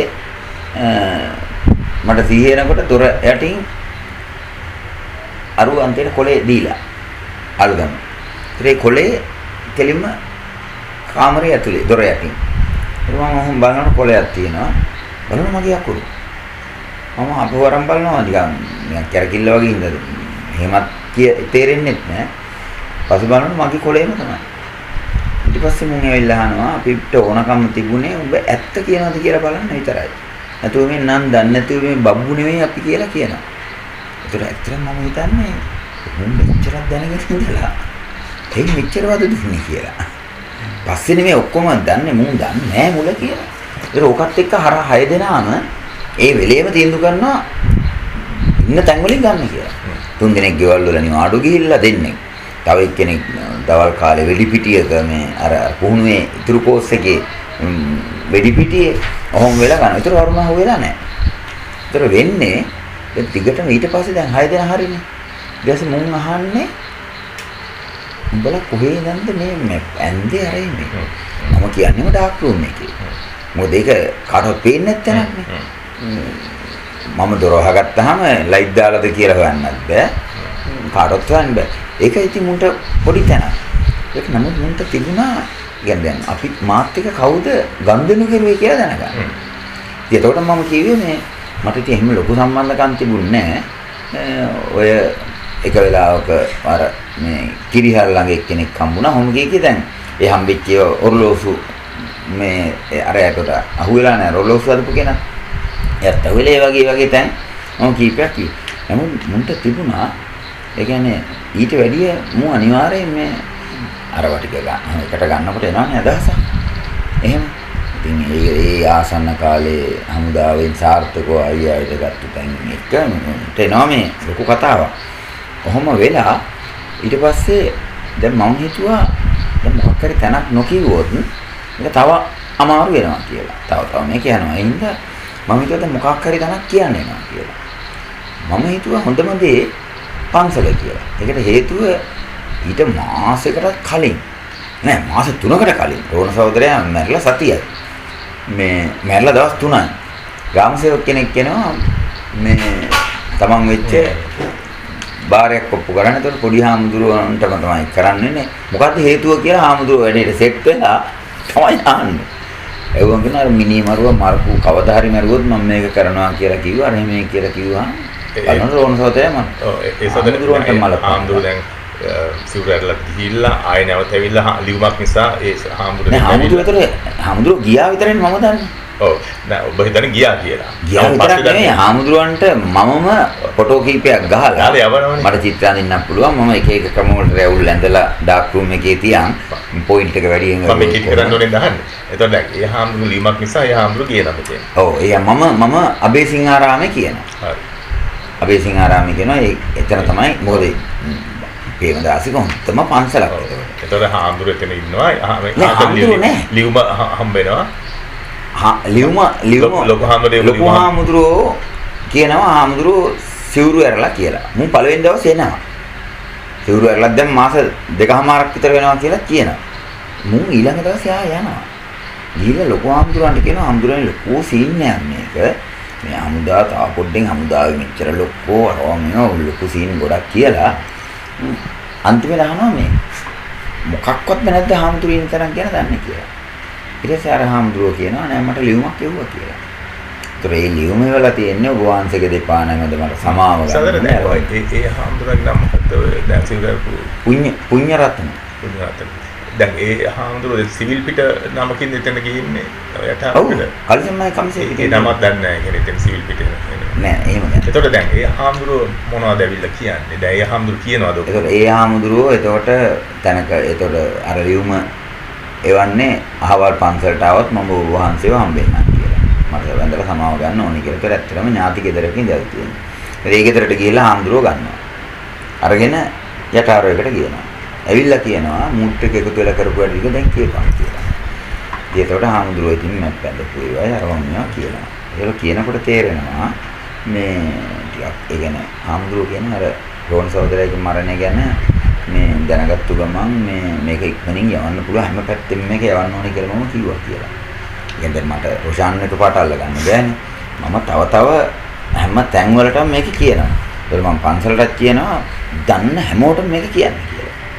ඒක හාමුදුරුවෝ ඒක කියනවා. ඒකට මුන්ට එනවා මේ හාමුදුරුවෝ ලේසිපාසු බඩුවක් නෙමෙයි කියලා. දැන් මේ එහෙම අදහසක් එනවා. ඒක දිගටම වද දෙනවා. වද දෙනකොට හාමුදුරුවෝ හැබැයි සයිලන්ට් කේස් එක දන්නේ නැහැ. ඒකට ඒ අතරේ දැන් මේ එක මෙහෙම නෙමෙයි යන්නේ. අන්තිම කාලේ වෙනකොට දැන් මගේ පළවෙනි අත්තකුරු ටික CID එකෙන් සිංහලෙන් යවන්නේ. ඒක කරන්නේ ප්‍රශ්න පත්‍රයෙන්. අර කෝස් එකේ අවසාන භාගය ටෙස්ට් එකක් තියෙනවා ගන්න. ඒකේ තරම විභාගෙ මත කැලලක් මගේ අහම්බයක් වෙලා මගේ ඇරෙනවනේ. ඒක මගේ ප්‍රශ්න පත්‍රය විතරයි යවන්නේ. උන් ලියලා යවනවා සිංහල අකුරු මෙයාගෙම බවට හැංගෙනවා. ඒ මැප් එකේ වැඩිපුර තියෙන ඉංග්‍රීසි අකුරු නිසා ඉංග්‍රීසි අකුරු ටිකුත් අත්‍යවශ්‍යයි කියලා.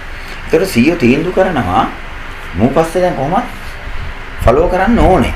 ඒ අතරේ තව දැන් මම වැඩ කරගෙන යනවා. ඒතර දැන් මම වැඩ ඇරලා යනකොට මම පස්සේ බඩු දානවා. මම ඒ වෙනකොට යන්නේ ප්‍රදීප් ස්ටෝර්ස් ළඟටම තමයි. ළඟයිනේ. මේ බොරැල්ලනේ. ඒකට උන් දෙන්න අයියයි මල්ලි දෙන්න මේ දේශපාලනයක් දන්නෙත් නෑ නිකන් හිංසක කොල්ල දෙන්නේ. උන් දන්නෙත් නෑ මම හමුදාවේදී කියලා දන්නෙත් නෑ. ඒතර මම ඉතින් ඒකව බඩු තියනවා ලියුමක් ගිහින් තියනවා. අරය ආවහම අපි දෙන්න රේල් පාර දිගේ ඇවිදගෙන ගිහිල්ලා ස්ටේෂන් එක ළඟ ඉඳන් වරුණත් එක්ක වාඩි වෙලා නිකන් කෝච්චි එනකන් වගේ කතා කර ඉන්නවා හොඳයි ඒ වගේ. ඒතකොට දැන් මම පස්සේ ගියානේ ප්‍රදීප් ස්ටෝර්ස් හඳුරගෙන නැතිකොනේ. ඒක ටක් ගාලා දැන් මේ ඒක හඳුරගෙන ඉන්නේ CCMP. ඉන්ට් එක නෙමෙයි. ඒක ටක් ගාලා මේගොල්ලන්ට මතක් වෙලා ඉන්ට් එකට කියනවා මිනිහා දිගටම අන්තිම කාලේ ගිහපු තැනක් තියෙනවා මේ කියලා CCMP එකෙන් දෙනවා අරුන්ට. දැන් යටාරෝ එකට. තොර දෙනිය කියන්නේ මෙහෙම දැන් අපිට මේ මෙතන නිශ්චිතයි මෙතනට යන එන තැනක් කියලා. ටංගාල ගිහලා අර කොල්ල දෙන්න අම්බුස්ලා කියනවා. ගන්නවා. ඉතින් මේ ලොකු දේවල් මොනවත් නැහැ. හැබැයි හම්බෙකට එක දවසක් මම දීපු පාර්සලයක් කඩලා දෙන්න මේ යුනිෆෝම් තියෙන්නේ ඒව ඇඳලා 110 කැමරාවක් හොයාගෙන ෆොටෝ ගහලා ඒක වෙලා. දැන් දැන් වරුණ ගැන ඒගොල්ලන්ගෙන් එයා කියනවා මෙයා මෙතර එනවා මම දැන් අල්ලන් එනවා යටාරයකට. ඔය කියපන් මු ගැන. මෙයා හමුදාවේ කියලා දන්නේ නැහැ කියලා. එතකොට මම ඉතින් කියනවා මිනිස්සු දෙන්න අරගෙන උඹ ඉඳපන්කෝ. කිකි අරගොල්ලන් දෙන්නගෙන් මහනවා. ඒකට අන්තිමේට දැන් මට මොකද මට බයක් තිබුණා එතන අපි අර වෙන එක වැඩක් කරපු නිසා මාරි කෙලවුවේ කියලා. කීවට වැඩක් නැහැ. ඊට පස්සේ අහනවා මේ අර කතාව. මොකද්ද? දැන් මෙතෙන්ට කවුද එන්නේ? එතකොට වරුණට ඒගොල්ලෝ වෙන නමක් කිව්වේ. මේ එහෙම කෙනෙක් එනවා, මල්ලි කෙනෙක් එනවා. මෙයා හම්බෙන්නේ යා. ඒ නම මොකද්ද? ඒ වෙලේ මොකක් කරන්නේ වෙන නමක් කිව්වේ. වරුණ කියලා නෙමෙයි කිව්වේ නමක් කිව්වේ. ඒ වෙලෙත් මරටක් ගාලා හිතුණා මම මේ හැබැයි රොෂාන් කලින් සහෝදරයාට වරුණ නමින්ම අඳුනලා දුන්නා. ඔව්. ඔව්. වරුණ නමින් ඒතර මං එයා එක ගම්දෙනු කෙරු වරුණ කියලා මම. වරුණගේ නම මොකක්ද ඇත්තටම? එයත් මේ ඒක සිවුරනේ කී. මට ඒ නම මේ සිවුරේ හිටපු නම මතක නැහැ. කොළඹ විශ්වවිද්‍යාලේ. මේ අපේ ඕපාස සහෝදරයාගේ නෝනා හැම මේ ළඟින් අසු කරා කෙනෙක්. පස්සේ ඕපාස සහෝදරයාගේ නෝනා රටේ ඉඳන් ආපු වෙලාවක ටිකක් විස්තර ඇහුවා මාත් එක්ක. එතකොට අර හාදයා කියනවා අද හෝ හෙට අනිවාර්යෙන් එන්න ඕනේ. මොකද මෙයා දවස් දෙකක් හෝ තුනක් ඇතුළත හැමදාම හම්බෙනවා. අර මම විශ්වාස දාන් ඉන්නවා. දවස් දෙකක් හෝ තුනක් ගිහිල්ලා කරනවා. එක්ක දෙකයි දෙවෙනි දවසේ එක්ක තුන්වෙනි දවසේ. වරුණා කලින්. දැන් සක වරුණව යටාවට ගෙනාට පස්සේ වරුණ කොයි ආකාරයෙන් හැසුරුනේ? වරුණ ඉතින් සම්පූර්ණයෙන් මට අදටත් මට මම ඉතින් ඕන තරම් දැකලා තියෙනවනේ මම ආරණ මිනිස්සුත් දැකලා තියෙනවා. අල්ලන් ඉන්න මිනිස්සුත් දැකලා තියෙනවා. ඉතින් වරුණ කියන්නේ මම ඇත්තට හිතුවේ වරුණගේ ඒ අහිංසක මූණයි පෙනුමයි හරි මට සිලුටු යන්නේ දැන් ඒ වුණා මම දන්නේ නැහැ නේ මහානෙලා හිටපු කෙනෙක් කියලා. මම දන්නේ නැහැ මට යා කියලාත් නැහැ මම අහලත් නැහැ මම දන්නෙත් නැහැ. මට නිකන් එයාගේ අතපයි නම් දැනෙනවනේ මේ හරි මේ සිමතු බව. මට සිලුටු. ඒතර මම හිතුවේ මේ ඇත්තටම මේ පොඩි කොල්ලෙක් කියලා මුලින්. පස්සේ බලනකොට එයා නෑ පොඩිත් නෑ. නමුත් මට පේන්නේ තාමනේ අවුරුදු 18ක විතර කොල්ලෙක්ගේ පෙනුමයි මට පේන්නේ. එතකොට දැන් පස්සේ නේ මම දන්නේ මහාන වෙච්ච කතාව. මම හිතුවේ ඇත්තටම එයාට දරා ගන්න බැරි වෙයි කියලා. ඒ වෙනකොට ඉඳ වැටලා අපි නැවත මේක හදා ගන්න කරපු වැඩ ගොඩක් තියෙනවා වරුණත් එක්ක. මම හිතුවේ ඉවරම කියලා. වරුණ අල්ලන් හිටපු ඉඳිල්ල මගේ ජීවිතේ මම කිසිම ගේමක් නැතුව එමුන්ට පස්සෙන් තිබුණානේ මට වද දෙද්දී මරන්න බෑ කියලා. ඒක පස්සේනේ මම දන්නේ. ඒ වෙලේ මම දන්නේ නැහැ. නමුත් මේ දැන් අපි අර පැනලා යන්න ගිහිල්ලා එක වෙලාවක අහු වෙනවනේ LTT කෙනෙක් එක්ක උදව්වෙන්. ඌ කොහොම මාරනවනේ. ඒ වෙලෙත් නැත්තම් පැනලා යන්න හදන එකෙකුට ඉවරම කරනවනේ.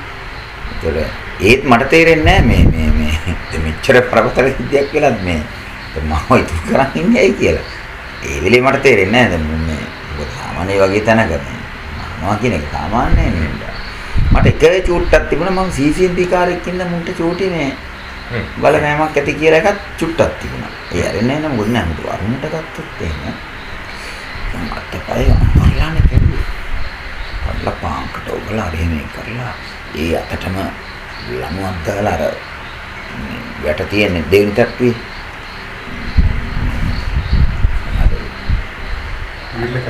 රීල් ඒකට දාලා වතුර අදිනවා වගේ හිට මෙහෙට කෙරුවා පිස්සෙන් වගේ. ඒ මුතාලික් දෙක කරා. මුතාලික් එක්ක තව බලු ටිකක් හිටියන්නේ. මුතාලික් ඔයම වැඩ කරන සම්බන්ධ වුණා. දැන් මුතාලික් නියෝගයක් නෙවෙයිද මේ ප්‍රශ්න කළා දැන් මෙයාගේ උත්තර ගන්න එක ඒ නෑ මුතාලික් ඇතුළු අය ඔක්කොම කරන්නේ තව යම් බලු ටිකක් හිටියන්නේ නැතන. නියුටන්ලා එහෙම මරු බඩු ටිකක් නේ. එන්නේ ඇවිල්ලා පුදුම වෙලා හිටපු බඩු ටිකනේ. දැන් ටික දූෂණය කරනවා උන්ට ඕන පහසුකමක් තිබුණා. කරනවා උන් අර සත්තු ගානට වැටිච්ච බඩු ටිකක් නේ. ඒ වරුණ වීරයෙක් වගේ මරුණා. ඉතින් ඇත්තටම මේක හිතාගන්න බෑ එහෙම. මට දෙයක් කිව්වේ නෑ. ඔයා ළඟදී තිබුණ මරුණ. ඕනේ. මම ළඟින් දෙද්දිම නෑ. ඔයාවත් පේනවා යාට. ඔයාවත් පේනවා. දැන් මගෙන් ඒතකොට මූත් එක තිබ්බ ගනුදෙනු මාව දන්නේ නැහැ කියනවනේ. දන්නකො මේ දැන් අර කඩේ උන් දෙන්න මෙච්චර කියනවා ගන්න. මෙයා දන්නේම නැහැ කියනවා. ඔන්සෙට්යි. මාරසි මේක ඒ වගේ දැන් හරි මට සිල්තු සමහරවිට දැන් එතකොට දැන් වරුණ නමුත් රොෂාන්ව දැන් මේගොල්ලන් දැන් ඔබගේ ලේඛනත් එක්ක යම්සි අදහසක් එනවානේ රොෂාන් කියලා ඉන්න පුද්ගලයෙකුට ෆොටෝස් දුන්නා කියන එක. ඒතකොට රොෂාන් කෙනෙක් කෙනා ගැන මේගොල්ලෝ හාර අවසන් නැද්ද මුතාලිස්ලා එහෙම මේගොල්ලෝ පොඩි chance එකක් එනවා. ලේසින් හරි නැහැනේ මේක. පොඩි chance එකක් එනවා. දැන් ඔය අතරේ දැන් රොෂාන් මේ මාත් එක්ක අර තිවිච්ච සම්බන්ධය ඉහිල් වෙච්ච කාලේ මම හරස්කම වලින් වෙන අය දැන් උදාහරණ කැම්පස් එකේ. හරිද? දැන් මට සති දෙකක් තුනක් කියන්නේ ඒ කාලේ හැටියට මේ ලොකු කාලයක්. ඒකට මොනවත් නැහැ. එහෙනම් මම කැම්පස් එක පැත්තේ ගිහිල්ලා හරස් තමයි. ඒකට මම තමයි ෆොටෝ ගත්තේ කියලා දැනගත්තාම එතන යාළුවෙකුත් මට කිව්වා මේ ඉතින් සම්බන්ධකම් තියෙනවා මම දන්නවා එයාට ටිකක් කීමක් තියෙන කෙනෙක් කියලා. සහෝදරයා මේ ෆොටෝ 3-4ක් ආනන්දේ ගෙන්න කියලා කිව්වා. මම ෆොටෝ 6ක්ම දුන්නා. ඉතින් අරවා දුන්නට අමතරව මේක එතකොට දැන් මේක මේ නිල නෑනේ එතකොට. ඔව්. නම් ඒ ෆොටෝ 6න් කෑලි දෙකක් අල්ගමට හම්බ වෙනවා. දැන් රොෂාන්ඩ චාරුබ දෙන දවස තියෙනවා. ඔව්. ඒකයි මේ ඇවිල්ලා රෝහණ සහෝදරයාගේ මරණයට පස්සේ. ඇයි දැන් මෙහෙම එකක් ඔබ පෙළඹුණේ ඒ වගේ? නෑ දැන් ඒක ඇවිල්ලා දැන් මට කේන්තියකුත් තිබුණානේ කිසිම හේතුවක් නැතුව මාව මේ නිකම්ම අයින් කරලා මොකක් හරි. දැන් ඔබට නිකන් තහවුරුවක් තියෙන රොෂාන් සහෝදරයාගේ ෆොටෝස් නෙමෙයි මේ ෆොටෝස් තමයි මම අහුවෙන්නේ කියන්නේ. ඔව්.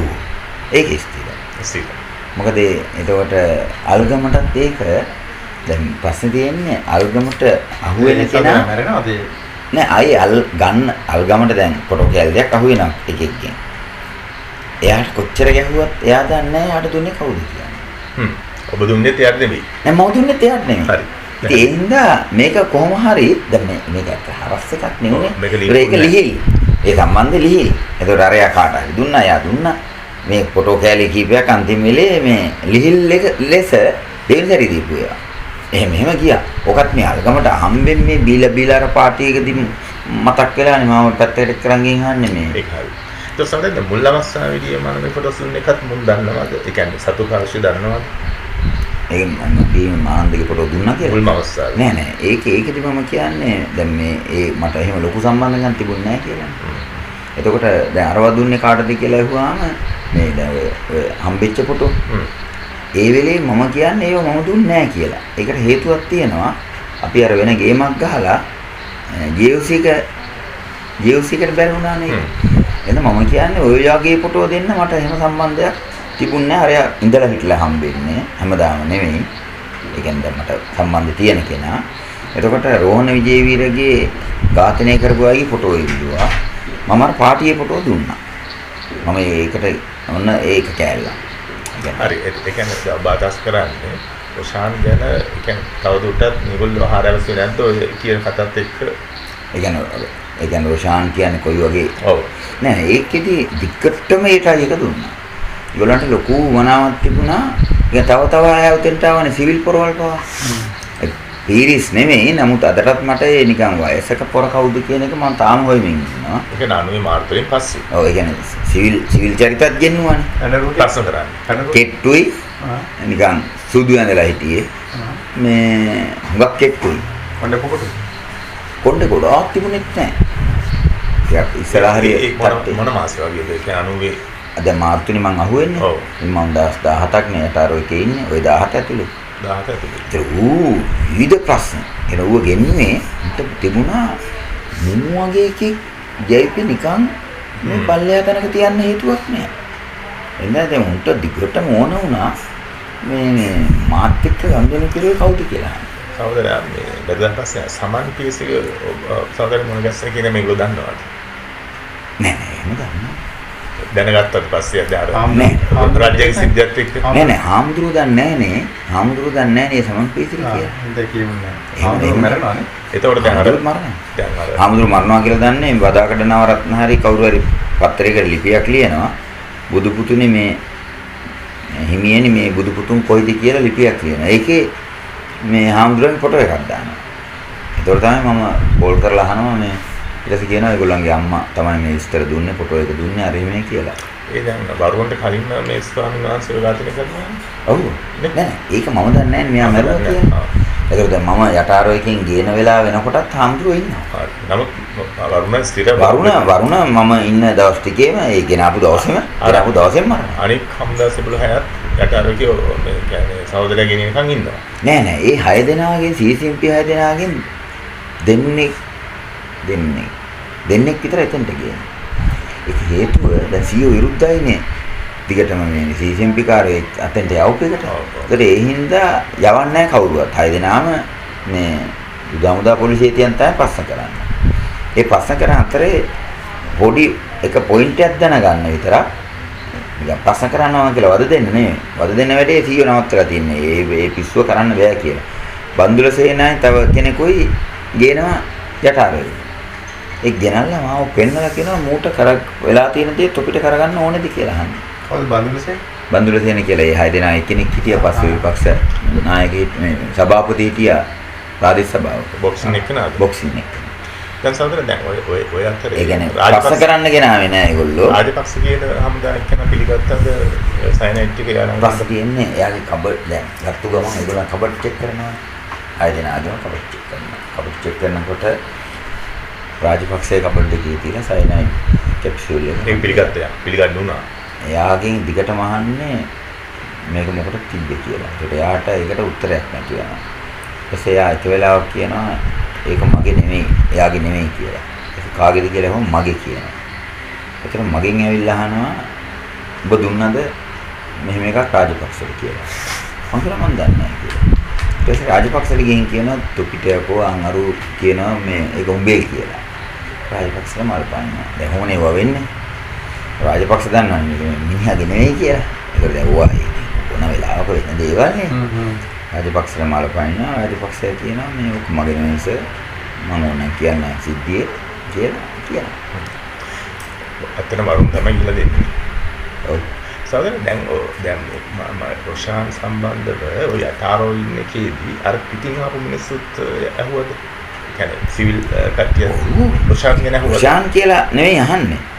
ඒ කියන්නේ හැඩරුව අහනවා. දැන් මාත් එක්ක සම්බන්ධ වෙච්ච කෙනාගේ හැඩරුව අහනවා. ඉතින් මම හද්ද බොරු කියනවා. කියන්නේ සහෝදරයන්ට මුලින්ම කෙනෙක් වරුන් කලින් සම්බන්ධ වුණා කියලා ඒ වෙනකොට මේගොල්ලෝ දන්නවා. ඔව් දන්නවා. ඒ නිසා ඒ ගැන නෑ මම කියන්නේ මට සම්බන්ධ වෙලා හිටපු කෙනා මරුණා කියලා. ඔය මට ඇත්තටම වරුණ කියලා තියෙන්නේ මේ රොෂාන් මරුණා කියලානේ. එහෙම කිව්වද? ඔව් මම කිව්වා මගේ ඇයි ඇත්තටම වරුණ එහෙම කියන්නේ?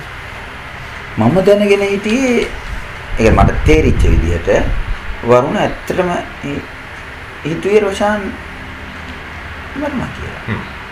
ඒක බොරුවට මට කියපු එකක් නෙමෙයි කියලායි මම අතරත් ඉස්සර. ඒ කියන්නේ යා ටිකක් මාත් එක්ක මේ පරාදයි යදී කියනවා ඉතින් හිතා ගන්න බෑ මොහොතයි. ඔය මාත් වෙනකම් මාත් අහනවා මේ කොයිද අහුවෙන්නේ?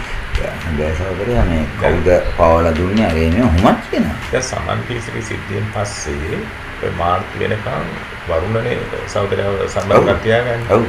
පක්ෂ ආන්තරේ හොය දේශපාලන වශයෙන් යමක් කරන්න යෝජනා කළාද නැත්නම් ඔබත් එක්ක සම්බන්ධතාවය විතරක්ද පවත්වන්න ගියේ යම්සි මොකක්ද එතන නෑ ඒකට අර මොකද සමන්ගේ සිද්ධියෙන් පස්සේ මම මේ තමන් සහෝදරය සිද්ධියෙන් පස්සේ දැන් මාර්තු 14 වෙනකම් වරුණ දැන් නෑ මාර්තු 14 වෙනකම් ඒතර ඒ වෙනකොට දැන් මුල්ම වැඩේ තමයි තමන් සහෝදරයත් දෙරි තීන්දුවක ඉන්නවනේ පසුබැස්සත් බහින්න ඕනේ රංජනගේ වැඩි දීලා. රංජන විතරක් නෙමෙයි. අර ලොකු කොළඹ ආවට ලොකු වැඩක් කරනවානේ. මේ තෝරාගත්තු තැන් ටිකක් එක්ක.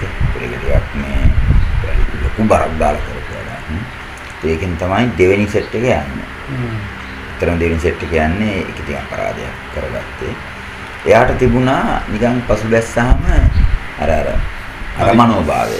අපි නිකන් දුර්වල වෙලා දියාරු වෙලා කියලා. එයාට ඕනකම තිබුණා ඒ මයින්ඩ් එකේ චාවෙදී සහෝදරයෙක් පැහැදිලිවම සමන් කිව්වා මේ වැටියක් කරන්න තියෙනවා කරා.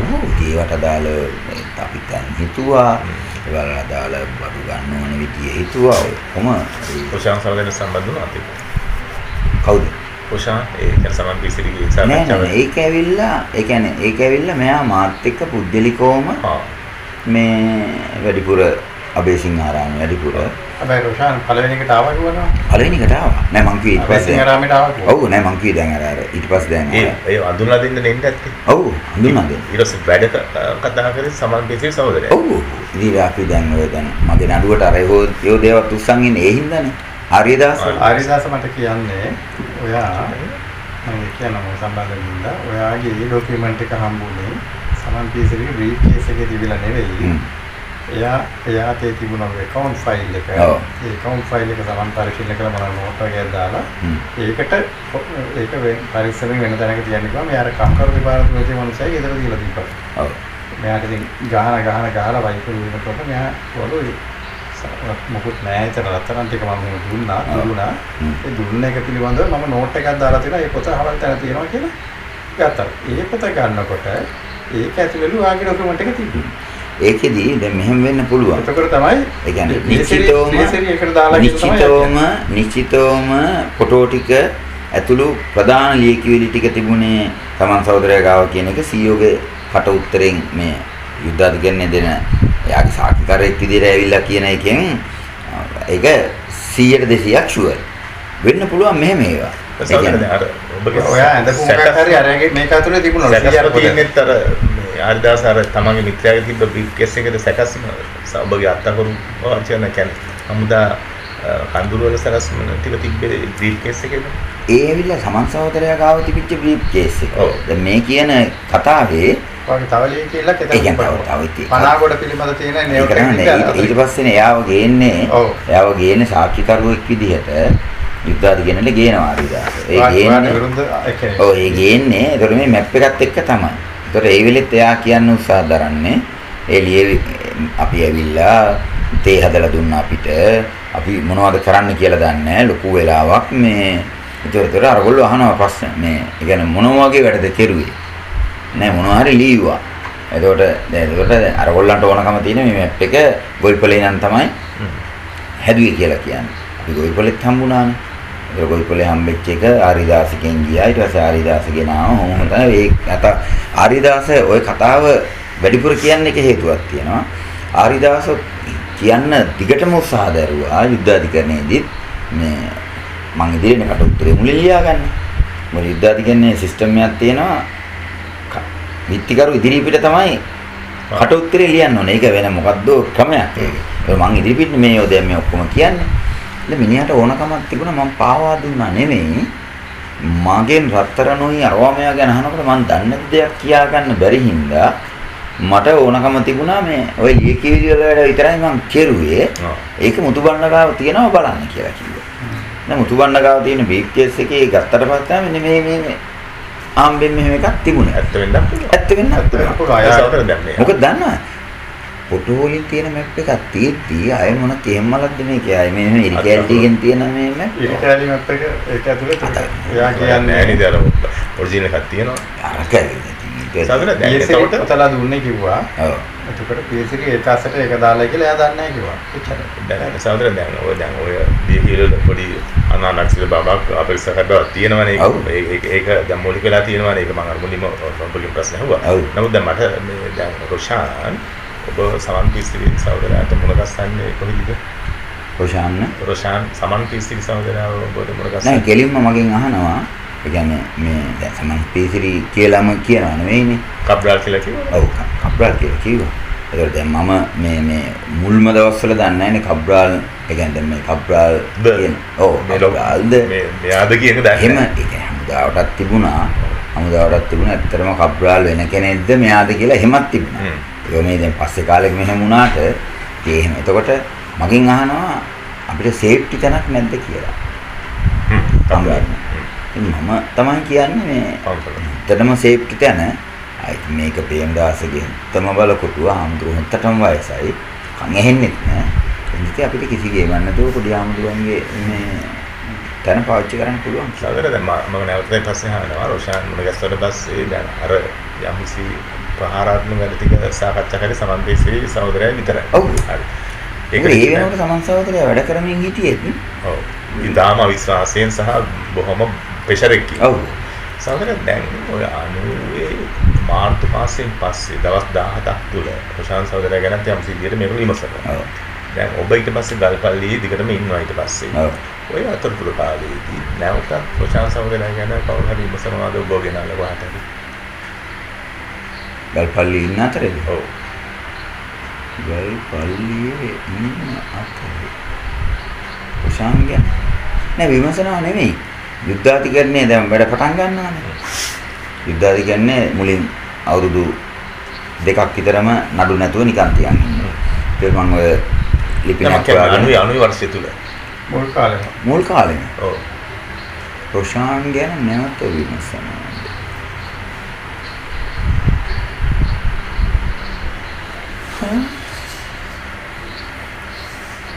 එහෙම මට මතකයි. එහෙම මතකයි. දැන් රොෂාන් සහෝදරයා දැන් සන්නද්ධංශේ නායකයෙක් වශයෙන් හැදුණාද නැත්නම් දේශපාලන කටයුත්තක් දැන් හම්දානදාරින් එක කරන මේ ජයිකේ සමාජික වශයෙන් හැදුණාද සහෝදරයා?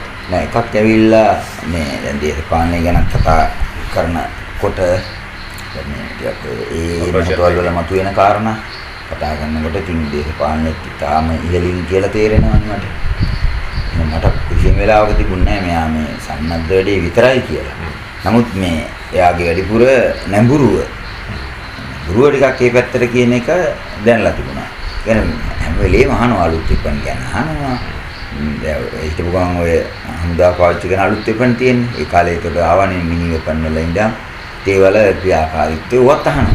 එතකොට තේරෙනවා නිකන් ඒවා ගැන අර අපි තේරෙනවා ටක් ගාලා ඒවා ගැන වැඩිපුර අහනකොට ඒවා ගැන ටිකක් උනන්දුව ඒ පැත්තට වැඩි කෙනෙක් කියලා. එතකොට රොෂාන් සහෝදරයා දැන් වෙනත් සමාජිකයන් එක්ක ගනුදෙනු කරන බව ඔබට හැඟිලා තිබ්බද ඒ වෙනකොට? නෑ. දැන් බොහොම සූක්ෂම විදිය තමයි මම දැන් ඔබට ගනුදෙනු කරන්නේ. එතකොට සමන්තිස්ගේ සහෝදරයාව අපි කියමු කබ්බල් ඒ උදාහරණයක් ගත්තොත් කැප්ටන් නිසංකෝ ආපහු මේ මට මම වැඩ කරන කාලේ මොන විදියකින්වත් හම්බෙලා නැහැ. ඒකට මම අත්තරංගු ඉන්දෙත් තමයි කැප්ටන් නිසංක ගෙනල්ලා මං ඉන්න තැනට දාන්නේ. එහෙම නැතුව දැන් අපිට කමිටුවක් තිබුණාට ඒ කමිටුවේ කැප්ටන් නිසංක ඉන්නේ නැහැ. කැප්ටන් නිසංක රොෂාන් සම්බන්ධ තිබ්බ කියලා බෙහෙතනවා. නෑ රොෂාන් එක සම්බන්ධයක් නෑ.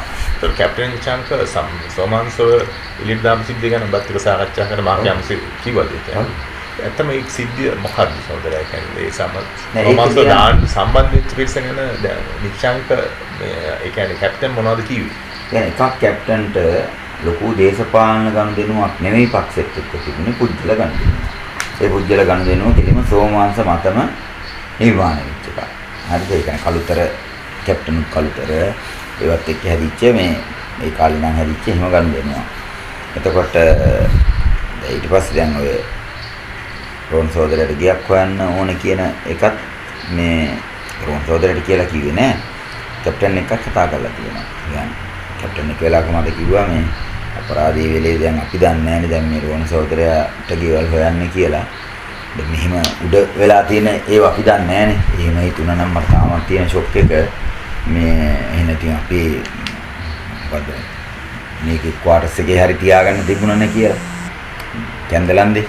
යා හිටියේ කැන්දලන්දේනේ කැප්ටන් හිටියේ. ඒ එහෙම මේ ඒකට ඒ කියන්නේ ඒ ගියක් හොයනවා කියන ඒවා කියලා තිබුණා. ඊයෝ මේ හොයන්න ඕනි කියලාට බරපතල ලෙස කිව්වා කියලා. ඔව් එහෙම. එතකොට ඊළඟට තියෙන්නේ මෙයාගේ සෝමංශෝ යවන වැඩේට තමයි මෙහා වැඩිපුරම ඉස්සත් උනේ. ඒකෙදි ඉතින් කිව්වා ඔය ජීපු සමහර තැන් වල හමුදාවෙන් නැවැත්තුව හැපැත්තේ සීට් එකේ ඉන්නේ මේ දැයිතර සෝමංශ මෙයාට ගාලා ආමි ඇජෙන්ට් දුන්නාම කොල්ල සැලියුට් ගහලා හරිසර් කියලා කිව්වම දෙපළකින් අපි මාර් වේරිලා බේරුණා. මේක වෙලාවක නම් හිතුවා ඉවරමයි කියලා. ඉතින් මේවත් කියලා තියෙනවා. කියන්නේ ඒතර අන්තිම කාලේ එනකොට මෙයාගේ කැප්ටන් කම් පාවිච්චි කරලා සෝමාංශ එහෙම ඒවා ටිකක් කරලා තිබුණා. වැඩිපුර ඉතින් ඉන්දියාවට යවන වැඩේට තමයි වැඩිපුර ටිකක් බර තියලා බහැපු ක්‍රියාන්විතයක් තියෙනවා නම් කැප්ටන් ඒක තමයි ඒක. සාමාන්‍යයෙන් ඔය ගල්පගින්න කාලේ 90 වර්ෂේ චිතුලේ කොට කියන්නේ එහෙම මාක්කරේ ආරංචියක් ආවද කියන්නේ ආවෙද. එතකොට මේ වෙන ඔය සිද්ධියට يعني සෝමාංශ ඉන්දියාවට යන වැඩේ සම්බන්ධ වෙන කාය හරි සම්බන්ධව මෙහෙම වුණානේ. දැන් සෝමාංශතොර ගියා. කැප්ටන් අහුණා. ඒකට ඊට පස්සේ අපි ඇතුලේ ඉඳි තමයි අර යාපු කියන අතරම උඩ ගත්තා කියලා ආරංචි වෙන්නේ. රන්සිරි කියන්නේ ඉතින් කැප්ටන් ගොඩාක් දේවල් කිව්ව හොඳ හිත හොඳ කොල්ලෙක් බය නැහැ මාර චරිතයක්. අර මේ හොම කීප ඒවා ටිකක් තිබුණා.